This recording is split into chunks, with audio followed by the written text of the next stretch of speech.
Tapi atas permohonannya dan kedua orang tuanya juga mempertimbangkan kinerja dan loyalitasnya selama ini pada pekerjaan dan rumah sakit ini, kami mempertimbangkan untuk kembali mempekerjakannya dengan syarat Anda sudah memaafkannya dan berjanji tidak akan lagi mengulangi perbuatannya. Aisyah mengangguk mengerti. Insya Allah, saya sudah memaafkannya. Syukurlah kalau begitu. Semua orang tampak senang. Tunggu dulu. Memangnya apa yang sudah dia lakukan kepadamu? Ahmad tidak bisa lagi menahan rasa penasarannya. Dia melihat adiknya yang terdiam tidak mau menjawab. Maaf, saya tidak tahu menau. Tolong ada yang mau menjelaskannya? Ahmad melihat semua orang. Akhirnya direktur rumah sakit yang memberitahu Ahmad apa yang sebenarnya terjadi. Dia sudah menghinamu dan menarik cadarmu di depan banyak orang. Ahmad melihat adiknya tidak percaya. Aisyah terdiam. Ahmad tampak sangat marah. Dia sudah menghina bukan hanya adik saya, tapi juga agamanya, ucap Ahmad dengan geram. Menarik paksa cadar seorang muslimah, apalagi di depan umum, sama halnya seperti menelanjanginya bulat-bulat. Apa putri Anda tahu, jika kelakuannya itu bisa membuatnya masuk penjara, kami bisa melaporkannya atas dugaan pelecehan dan penistaan agama. Ahmad melihat ayah Anita, tidak sanggup untuk melihat Anita langsung karena dia yang selalu menurunkan pandangannya kepada wanita bukan mahramnya. Kalian pasti juga tahu, jika menyangkut tentang urusan agama, baik itu pelecehan atau penistaan, hukum di negara kita tidak main-main. Anita terlihat kaget, dia menjadi sedikit ketakutan, sementara yang lainnya hanya terdiam, karena apa yang dikatakan Ahmad memang benar adanya. Anita bisa terkena kasus hukum jika Aisyah berniat melaporkannya, apalagi banyak saksi yang melihat sewaktu kejadian. Mereka tahu jika ini masalah serius, penistaan agama sangat berat hukumannya. Sudah kakak, kita tidak usah memperpanjangnya lagi. Memangnya apa masalahmu dengannya? Kenapa bisa dia menarik cadarmu? Semuanya ini terjadi karena permasalahan di antara mereka. Anak saya sudah 5 tahun lama menjalin hubungan dengan Dr. Alfian. Desi yang sedari tadi membisu melihat Ahmad. Ahmad tampak lebih kaget lagi. Kini dia mulai mengerti. Tiba-tiba pintu terbuka. Alfian terburu-buru masuk dengan masih mengenakan baju operasinya. Karena permintaan Ahmad, semua orang keluar sebentar karena dia ingin berbicara dengan Anita, juga Aisyah dan suaminya. Dia berjanji akan menceraikan istrinya setelah setahun pernikahan mereka. Dia juga bahkan berjanji tidak akan pernah menyentuh istrinya demi aku. Anita melihat Ahmad yang sedari tadi mendengarkan perkataannya sambil menunduk. Aisyah dan Alfian hanya saling berpandangan ketika Anita terus mengatakan, semuanya. Kami saling mencintai, tapi perjodohan itu membuatnya terpaksa menikahi Aisyah. Anita terlihat sedih, bahkan tampak menahan tangisnya.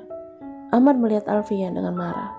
Awalnya aku memang terpaksa, tapi sekarang tidak. Cukup. Ahmad melihat Alfian. Aku sudah mengerti semuanya. Ahmad memegang tangan Aisyah, menariknya untuk ikut bersamanya. Aisyah mengikuti kakaknya yang membawanya keluar ruangan. Sementara Alfian terlihat frustasi sambil melihat Anita dengan marah. Kakak, jangan katakan kepada Abah. Aisyah menghentikan langkah kakaknya. Ahmad menatap wajah adiknya. Kenapa kamu memendam sendiri penderitaanmu selama ini? Kakak, apa yang dikatakannya memang benar, tapi sekarang tidak lagi. Suamiku sudah berubah. Itu menurutmu, kakak tidak mempercayainya. Lalu apa yang akan kakak lakukan? Kakak tidak mungkin mengatakannya kepada Umi dan Abah kan? Kakak tahu jika Abah akan kembali sakit jika mendengar semua ini. Kakak mengerti, kamu memilih untuk diam selama ini demi Abah dan Umi, tapi sekarang kamu tidak perlu lagi menyembunyikan semuanya. Kita akan memberitahu semuanya setelah Abah sehat. Nantinya, sementara itu, kamu akan ikut kami pulang ke pondok besok.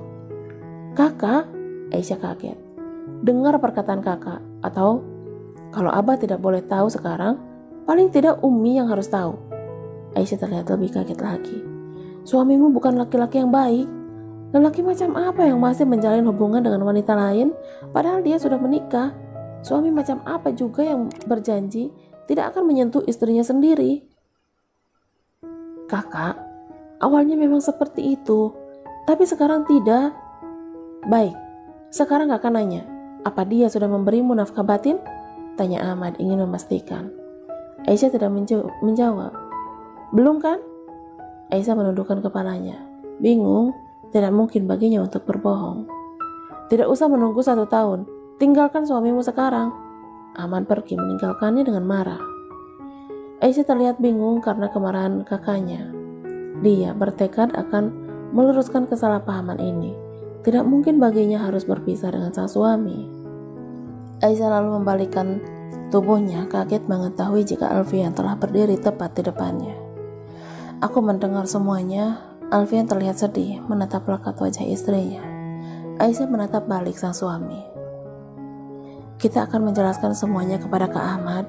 Aku yakin jika nanti kakakku akan mengerti. Wajar jika kakakmu marah. Apa yang aku lakukan dulu kepadamu memang salah. Alfian terlihat penuh sesal. Aisyah terdiam. Tapi aku ingin kakakmu tahu, jika aku sudah menyadari kesalahanku, aku sedang mencoba untuk memperbaiki semuanya. Aku tahu, jawab Aisyah pelan. Aisyah? Keduanya dibuat kaget mendengar seseorang memanggil Aisyah. Anita dan ibunya berjalan mendekati mereka berdua. Dengan sumringah, Anita mendekati Aisyah lebih dekat. Terima kasih, berkat kamu aku bisa bekerja lagi di rumah sakit ini, ucap Anita dengan senang. Alfian yang kesal akan mengatakan sesuatu kepada Anita, tapi Aisyah menahannya, memegang tangan suaminya. Hal itu diketahui oleh Anita. Dia langsung tersenyum, senang melihat kemarahan Alfian. Kenapa kamu terlihat sangat marah? Tanya Anita kepada Alfian, pura-pura tidak tahu. Alfian akan menjawab, tapi lagi-lagi Aisyah menahannya. Apa karena aku sudah mengatakan semuanya kepada kakak iparmu? Anita melihat Alfian dengan polosnya. Aisyah, apa kakakmu marah? Anita kini melihat Aisyah. Semoga kakakmu tidak marah dan semoga pernikahan kalian baik-baik saja. Lanjut Anita lagi tanpa menunggu jawaban Aisyah. Kakakku memang marah, tapi pernikahan kami akan baik-baik saja. Aku pastikan itu, ucap Aisyah sambil tersenyum. Oh ya? Syukurlah kalau begitu. Anita terlihat sedikit jengkel. Maaf membuat Anda kecewa. Usaha Anda untuk merusak pernikahan kami tidak akan pernah berhasil. Aisyah menatap Anita. Anita kaget. Dia balik menatap tajam Aisyah. Apapun upaya Anda, bagaimanapun Anda mencoba, itu semua akan percuma. Jangankan hancur, goyah pun tidak. Rumah tangga kami akan baik-baik saja. Anita terlihat geram. Dia melebarkan matanya melihat Aisyah. Percaya diri sekali kamu. Kita lihat apa yang akan terjadi selanjutnya. Iya, kita lihat saja nanti.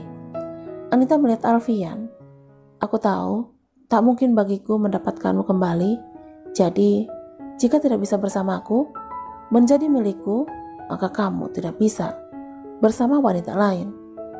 Desi memegang tangan putrinya, tahu jika putrinya telah tersulut emosi dengan semua perkataan Aisyah. Desi lalu mengajak Anita untuk pergi.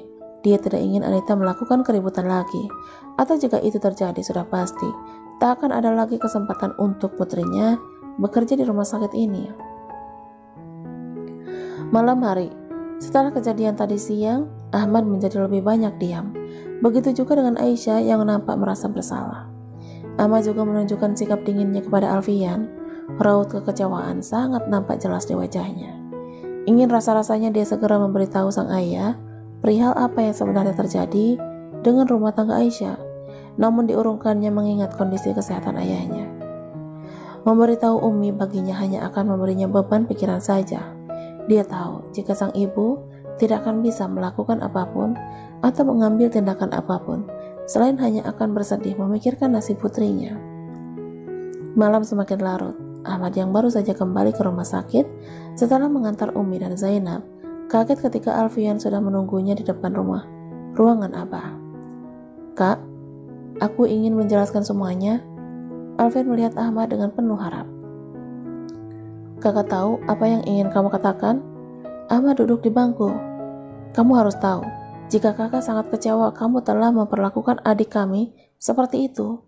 Semua adik-adikku juga akan kecewa jika tahu ini. apalagi dengan Abah dan Umi. Aisyah terlalu berharga bagi kami untuk kamu sakiti dan kamu sia-siakan. Terlebih bukan hanya olehmu saja, tapi pacarmu juga sudah menghina dan mempermalukan adikku di depan semua orang. Apa salah Aisyah kepada kalian sehingga dia mendapatkan semua itu? Kakak sebenarnya tidak ingin memberitahu Abah.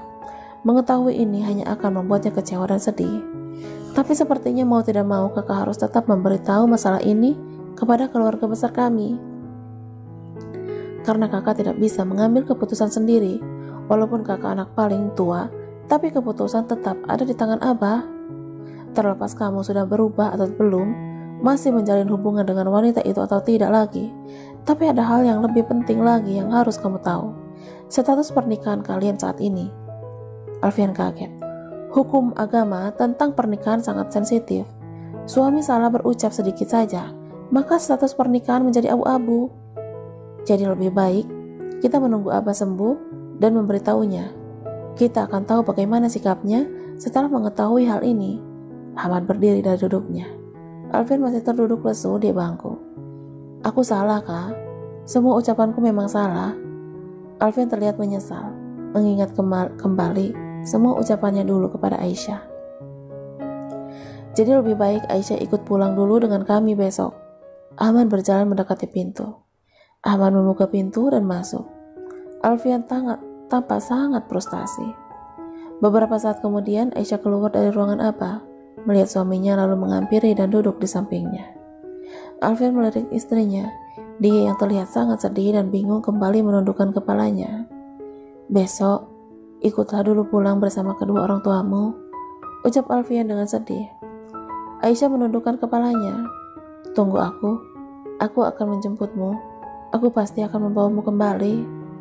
Anggap saja ini adalah hukuman atas semua perlakuanku kepadamu di saat aku mencintaimu dan ingin memperbaiki semuanya. Memulainya dari awal bersamamu, tidak ingin kehilanganmu. Di saat itu pula keluarga besarmu mengetahui semuanya, tapi memang mereka berhak tahu semua kesalahanku kepadamu. Walau nantinya akan sulit bagiku membuat mereka mempercayaiku lagi, meyakinkan mereka lagi, karena rasa kecewa dan sakit hati yang teramat besar kepadaku. Tapi aku tidak akan menyerah. Aku akan berjuang untuk mendapatkanmu kembali. Sesulit apapun nantinya mengambil kepercayaan mereka lagi, aku tidak akan menyerah. Karena aku tahu itu balasan yang harus aku terima. Terlalu mudah bagiku mendapatkanmu, begitu saja mengingat semua dosa-dosaku. Aku harus berjuang dulu untuk mendapatkanmu. Karena kamu berharga, aku akan meyakinkan seluruh keluargamu akan cintaku dan kesungguhanku hingga mereka kembali mengembalikanmu kepadaku. Aisyah mengangkat wajahnya. Aku akan menunggumu. Berjuanglah sekuat tenaga dan bawa aku kembali bersamamu. Terkadang, dua orang harus berpisah supaya menyadari berapa besar keinginan mereka untuk saling bersama. Abah dan Umi kaget mengetahui jika Aisyah akan ikut pulang ke pondok. Tapi Aisyah memberikan alasan jika dirinya ingin ikut pulang sampai kesehatan Abah benar-benar pulih. Apa suamimu mengizinkan? Tanya Umi ketika mereka berkemas. Aisyah mengangguk. Iya Umi, suamiku mengizinkan. Kalau suamimu mengizinkan, tidak apa-apa kamu ikut. Tapi jangan lama-lama kamu meninggalkannya. Tidak baik meninggalkan suami seorang diri. Abah menasihati. Aisyah mengangguk sambil melihat ke Ahmad yang sedari tadi hanya diam. Akhirnya mereka bersiap meninggalkan rumah sakit. Alfian ikut mengantarkan hingga ke parkiran mobil. Sebelum naik ke dalam mobil, Aisyah dan Alfian saling bertatapan.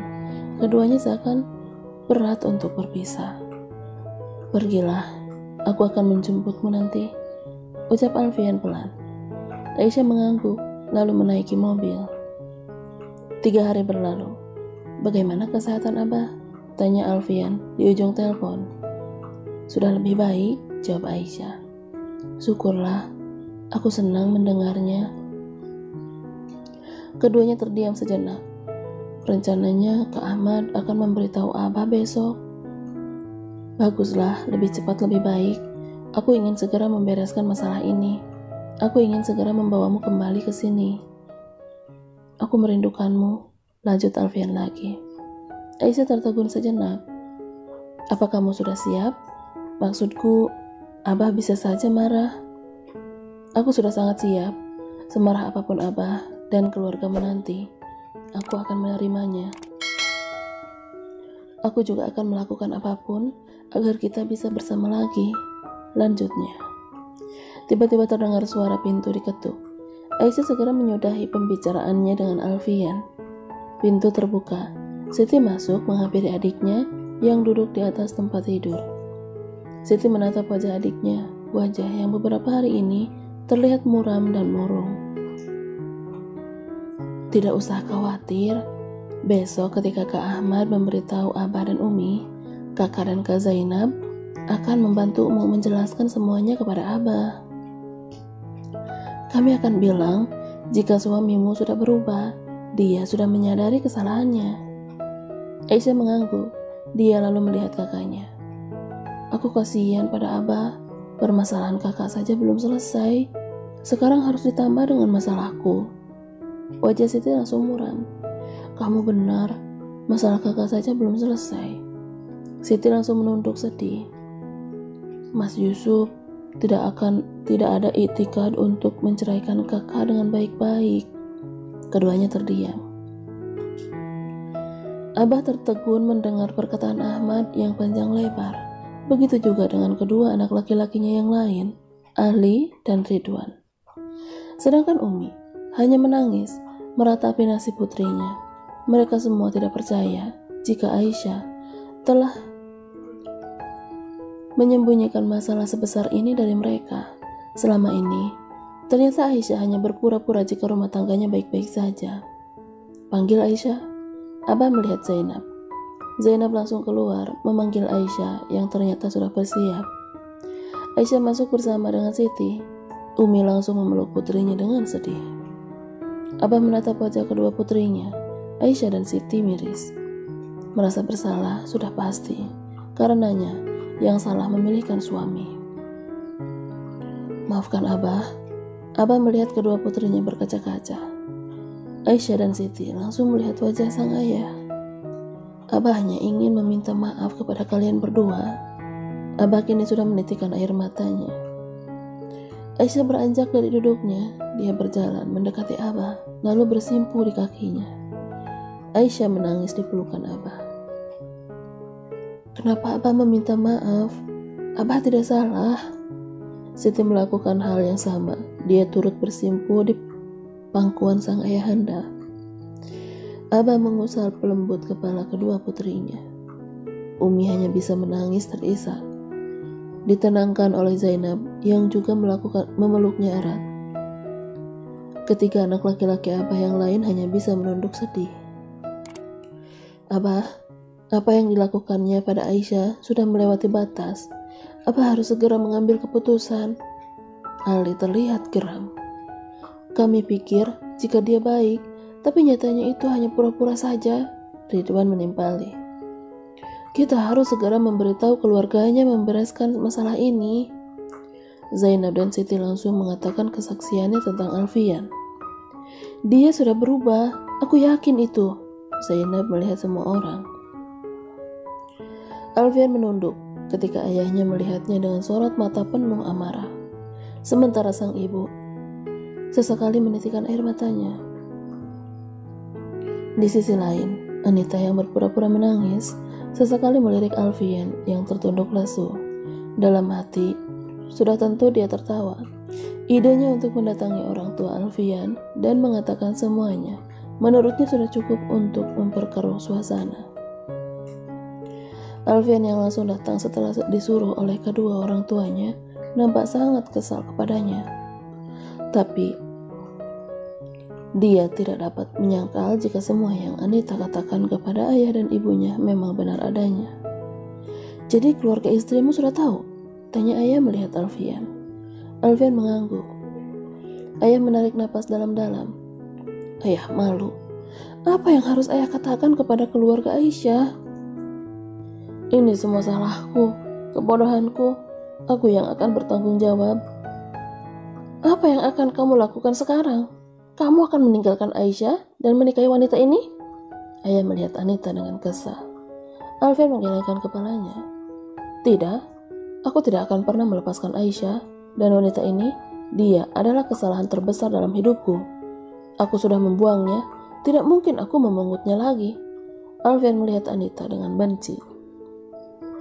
Jika keluarga Aisyah tidak memaafkanku, lebih baik aku hidup sendiri seumur hidupku daripada harus hidup bersamanya. Kali ini, Alfian melihatnya dengan jijik. Anita kaget, dia melihat Alfian tidak percaya. Terdengar suara bel rumah berbunyi. Ibu langsung berdiri untuk memeriksa. Dia terlihat kaget ketika melihat keluarga besarnya di luar. Ibu segera membuka pintu. Ayah dan Alfian langsung berdiri kaget ketika melihat Abah sekeluarga masuk ke dalam sambil mengucapkan salam. Aisyah juga nampak kaget mendapati Anita dan Alfian di sana. Semuanya dipersilahkan untuk duduk. Ayah dan ibu nampak terus menundukkan kepala, seakan tidak ada muka. Kami meminta maaf. Ayah tertunduk malu. Kedatangan kami ke sini sebenarnya ingin memberitahu, tapi sepertinya kalian sudah tahu. Ahmad menunjuk Anita sekilas. Jadi mumpung semua hadir di sini, alangkah lebih baiknya jika kita selesaikan permasalahan ini sekarang juga. Lanjutnya lagi. Kami menerima semua keputusan yang akan kalian ambil. Ayah tampak pasrah. Abah menarik napas panjang. Telah jatuh talak mudaf. Abah melihat Alfian. Alfian kaget, begitu juga dengan Aisyah dan semua orang.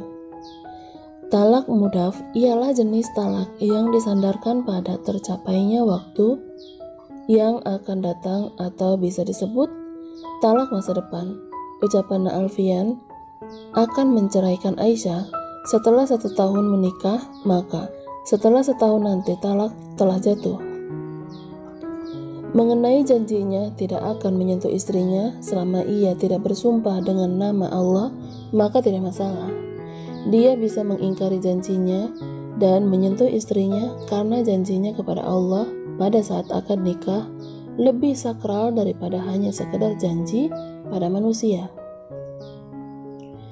Keputusan Abah, perjodohan ini ternyata tidak berhasil. Pernikahan ini tidak sesuai dengan syariah pernikahan. Tidak ada hak dan kewajiban yang dijalankan. Jadi daripada menjadi dosa, maka kita sudahi saja. Tidak, ucap Aisyah dan Alfian bersamaan. Abah, mana mungkin aku melepaskan Aisyah? Ketahuilah, jika perjodohan ini berhasil, dia yang dijodohkan denganku, selain mengajariku cinta, menuntunku agama, juga membimbingku menuju surga. Alfian berkata dengan sungguh-sungguh.